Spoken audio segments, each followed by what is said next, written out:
সেরেমনিতে যে 8 জন নতুন black belt অর্জন করলেন তাদেরকে কংগ্রাচুলেশনস এবং শুভকামনা। ব্ল্যাক বেল্ট মানে আমাদের কিয়োকুশিন কারাটে বাংলাদেশের শিহান শিহান মনির ভাইকে আমার সালাম শুভেচ্ছা এবং একই সাথে আপনাদের সকলকে আমার সালাম এবং শুভেচ্ছা। আসসালামু আলাইকুম ওয়া রাহমাতুল্লাহি ওয়া বারাকাতুহু। মাইকটি ঠিক মুখের সামনে হয়ে আছে। আমরা সবাই অনেক মজাদার ডেমনস্ট্রেশন দেখলাম কারাটের মাধ্যমে নিজের শারীরিক শক্তিকে কিভাবে ফোকাস করা যায়। অনেকগুলো ব্রেকিং ডেমনস্ট্রেশন ছিল। তো যারা এত সুন্দর ডেমনস্ট্রেশন দিলেন তাদের সকলের জন্য একটা হাততালি দিন।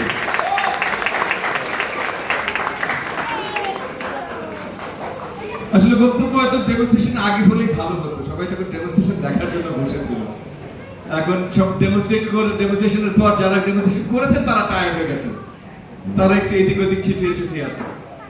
যাই হোক, কিয়োকুশিনের সাথে আমার আসলে অল্প দিনের যাত্রা কিন্তু অনেক লম্বা যাত্রা হয়ে গেছে। আই থিঙ্ক 91 সালে 91 মানে আজকে থেকে 35 বছর আগে মনির ভাইয়ের স্টুডেন্ট হিসেবে আমি জয়েন করি, আজ থেকে 35 বছর আগে। এবং 93-94 পর্যন্ত আমি মনির ভাইয়ের সাথে ছিলাম। 94-তে আমি বিদেশ চলে যাই, 94-এ বিদেশ চলে যাই পড়াশোনার জন্য। সো সেই পর্যন্ত মনির ভাইয়ের কাছ থেকে লেসেন্স নিয়েছি। আপনাদের মতো আজকে 8 জন যারা ব্ল্যাক বেল্ট পেলেন, আপনাদের মতো সৌভাগ্য হয়নি আমার। আমি ওই খয়েরিতে আটকে গেছিলাম। এরপরে বোধহয় 95 সালে বোধহয় একটা ব্ল্যাক বেল্ট টেস্ট হয়েছিল, আমি তখন দেশেই ছিলাম না। থাকলে পেতাম সেটা না, কিন্তু দেশেই ছিলাম না, স্যার আমার সুযোগই হয়নি। বাট আজকে দেখে আমি খুবই খুশি হলাম। আপনাদের এই যে ব্ল্যাক বেল্ট আপনাদের দেখে অনেক পুরনো স্মৃতি মনে পড়ে গেল। আমার মনে আছে আমরা যখন ওই 92-93 ওই সময়গুলোতে আমরা অনেকগুলো বন্ধু বান্ধব ছিলাম। আজকে যারা ব্ল্যাক বেল্ট পেলেন আমি দেখলাম তরুণ কোহর্টস যারা বা সিনিয়র কোহর্টস যারা সব বন্ধু বান্ধব একসাথে প্র্যাকটিস করতে করতে বন্ধুত্ব হয়ে গেছে। তো এই আজ থেকে 35 বছর আগে মনির ভাইয়ের কাছে মানে এই লেসেন্স গুলো নিতে নিতে আমাদের অনেক বন্ধু তৈরি হয়েছিল এবং আমাদের বন্ধুত্বর ক্ষেত্রটাই ছিল কারাটে, কিয়োকুশিন কারাটে। তো আমরা সারাক্ষণ এই যে আজকে ব্রেকিং করলেন আপনার, আমার মনে আছে 92 সালে বোধহয় 92-তে ধানমন্ডি আবহানী ইনডোর একটা স্টেডিয়াম ছিল, আবহানী মাঠে এখনো আছে, ইনডোর স্টেডিয়াম ছিল। ওই ইনডোর স্টেডিয়ামে আমরা প্রথম ব্রেকিং ডেমনস্ট্রেশন করেছিলাম। ওটার গল্প আমি আরিফকে বলছিলাম, আরিফ একটু তরুণ, অল্প একটু তরুণ। তো তখন যেটা হয়েছিল, যেদিন আমাদের শোটা হওয়ার কথা ছিল তার আগের দিন অনেক বোঝায় কাঠ টাট নিয়ে আমরা ভরিয়ে ফেলেছি। মানে পুরো মনে হচ্ছে যে কাঠ মিস্ত্রির দোকানে পুরো দোজো। তখন আমাদের দোজো ছোট ছিল, ছোট্ট একটা কামরা ছিল, ওটার ভিতরে আমরা করতাম। তো ওইখানে আমরা সবাই এত ভাগাভাগি করেছি যে পরের দিন যখন আসলে ডেমনস্ট্রেশনটা এসছে, ক্যামেরা এসছে, তখন অনেকেই তার মার্ক মিস করেছে। বাট সারাক্ষণ একটা ইচ্ছা উদ্দীপনার ভিতরে আমরা থাকতাম। আমরা নিজেরা ভিডিও ক্যামেরা ভাড়া করে নিয়ে আসতাম যে কিভাবে ভিডিও করা হবে।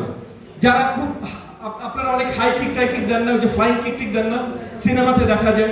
আই নো যারা একবার কুমিতেতে জানি ফ্লাইং কিকের 2 টাকা দাম নেই, কিন্তু দেখতে খুব সুন্দর লাগে। তো আমাদের ভিতরে অনেকে ছিল, আমরা করতাম যাদের ছোট গাড়ি ছিল, এই যে হ্যাচব্যাক গাড়িগুলো থাকে না, ছোট গাড়ি, তো ছোট গাড়িগুলো চালিয়ে যাবে আর আরেকজন দৌড় দিয়ে ওটার উপর দিয়ে ফ্লাইং কিক করে যাবে। তেমন অনেক কিছু আমরা করতাম। আজকে আপনাদেরকে দেখে এই পুরনো 35-34 বছর পুরনো স্মৃতিগুলো মনে পড়ে গেল। তো আমাকে এই memory journey through memory lane এইটা দেওয়ার জন্য আপনাদেরকে আমি অনেক ধন্যবাদ। আমি মিস করি সেই আমলের সেই again 34-35 বছর আগের যে বন্ধুরা হয়েছিলেন। আমি জানি না তারা কে এখন কোথায় আছেন, 2-1 খবর একটু জানি, বাট হয়তো মনির ভাই ভালো জানবেন। বাট এবং আমি এখন যে এলাকার দায়িত্বে আছি ঢাকাতে আর মোহাম্মদপুর, আমরা মোহাম্মদপুরেই কিন্তু আমরা প্র্যাকটিস করতাম, শিখতাম, সবকিছু করতাম। ওখানকার বন্ধু বান্ধব ছিল, এখন আর কারো খোঁজ নেই, খুঁজে পাই না। যাই হোক, আজকে কিয়োকুশিন কারাটে অনেক দূর এসেছে গত 35 বছরে। তবে আমি আশাবাদী আগামী দিনগুলোতে আরো অনেক বেশি দূরে যাব। কারণ স্পোর্টস, ক্রীড়া এবং কিয়োকুশিন কারাটের মতো ফোকাস শারীরিক শিক্ষা এটা অত্যন্ত গুরুত্বপূর্ণ আমাদের তরুণ সমাজকে আরো সামনে এগিয়ে নিয়ে যেতে, আমাদের শিশুদের আরো সমৃদ্ধ একটা শিক্ষা দান করার জন্য। আমাদের সরকারের পক্ষ থেকে আমরা স্পোর্টস মাধ্যমিক উচ্চ মাধ্যমিকে যেমন কম্পালসারি করছি, তেমন একই সাথে প্রাথমিকে ক্লাস 4 এবং 5 এ কম্পালসারি করছি। এবং 4 এবং 5 এ যে জায়গাগুলোতে কম্পালসারি করছি তার ভেতরে মার্শাল আর্টস একটা ইম্পর্টেন্ট ক্রীড়া হিসাবে আমরা ধার্য করছি। সেই মার্শাল আর্টসের ভেতরে আমি মনে করি, এটা অবভিয়াসলি একটু পার্সোনাল থেকে, আমি মনে করি কিয়োকুশিন কারাটে একটা বড় জায়গা আছে। আমি যেমন 91 থেকে 93 94 কিয়োকুশিন কারাটে করেছি, এরপরও আরো ছোটখাটো মার্শাল আর্টসের সাথে জড়িত ছিলাম। আমি জানি না আপনারা জিউজিৎসুর নাম শুনেছেন কিনা।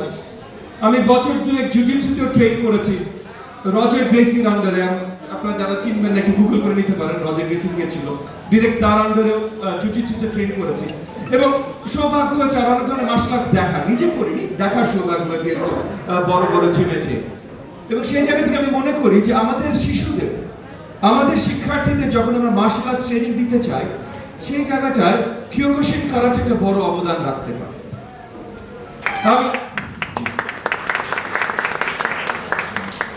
কিয়োকুশিন কারাটে কিভাবে ট্রেনার বৃদ্ধি করতে পারে, কিভাবে তারা আমাদের টিচারদেরকে, মানে প্রাথমিকে আমার 65,500 উপরে সরকারি প্রাথমিক বিদ্যালয় আছে।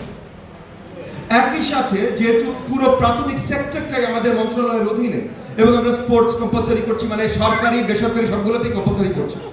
সো তাহলে লাখের উপরে প্রাথমিক বিদ্যালয় এই দেশে আছে।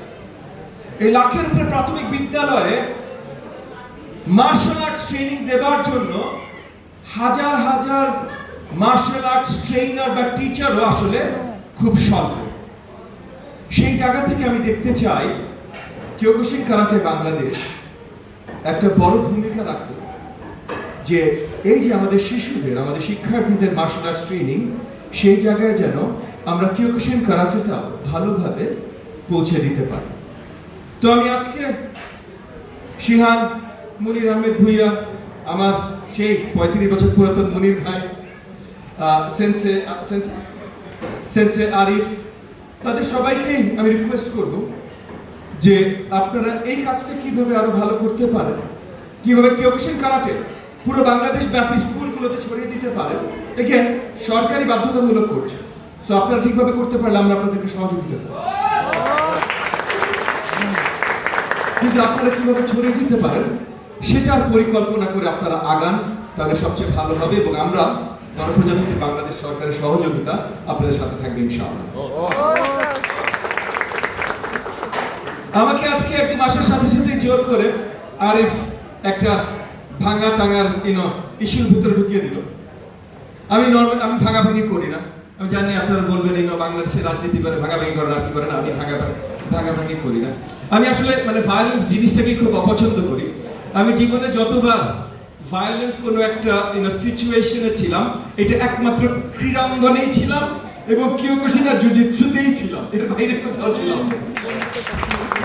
এবং এই জায়গা থেকে আজকেও সেন্সে আরিফ যে কথাটা বলছিলেন, এটা অত্যন্ত গুরুত্বপূর্ণ, যে আপনার যখন নিজের উপরে কনফিডেন্স থাকবে এবং আপনার নিজের উপরে কনফিডেন্স মানে আপনার মেধা, আপনার চিন্তা শক্তি, আপনার শারীরিক শক্তি, সবকিছুর উপর যখন আপনার একটা কনফিডেন্স থাকবে, তখন অটোমেটিক্যালি আপনি খেয়াল করবেন যে আপনার ডিসিপ্লিন বেড়ে যাবে।